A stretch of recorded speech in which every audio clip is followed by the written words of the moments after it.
بسم الله الرحمن الرحيم. النهاردة في فيديو جديد هنعرف فيه ازاي نتعلم نظام 24 ساعة في الساعات. يعني نظام اللي هي ساعة 1 2 3 4 دي احنا كلنا عارفينها. نظام بقى ان الساعة دلوقتي 13 14 والكلام ده كله. تيجي نحسبها سوا، الموضوع بسيط. الساعة دلوقتي 14 دي نخصم منها 12 او 14 كام يعني من 12 ل 14 بنمشي قد ايه؟ نمشي 2. نخصم عامة، يعني الأريح ان احنا نخصم 15 ناقص 12 فيها كام؟ 3. احنا طول ما هي 16 و17 نخصم 2 من رقم 6 ونعتبر الوقت. فكنا من رقم 10 ده خالص. يعني 6 ناقص 2 كام؟ 4. 7 ناقص 2 يعني الساعة 5. 8 ناقص 2 يعني الساعة 6.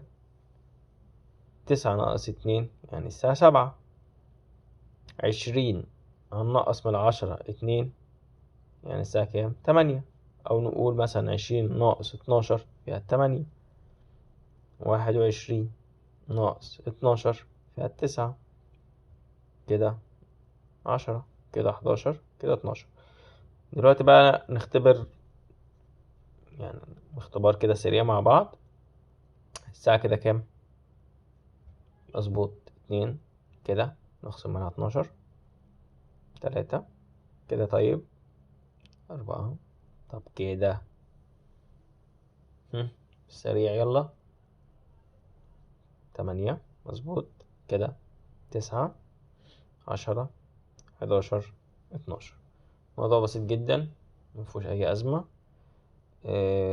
ساعات بتبقى ساعات رخمة فيها نظام 24 ساعة بس مبقاش فيها نظام 12 ساعة، فبنضطر إن احنا نتعلمها أفضل عشان مش ناقصة خسارة هي ونرمي الساعة. دلوقتي الساعات بقت بالشيء الفلاني.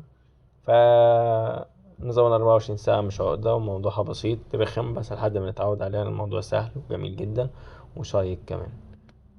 أتمنى الاشتراك في القناة. أي حد عنده أي استفسار تحت أمركم. شكرا.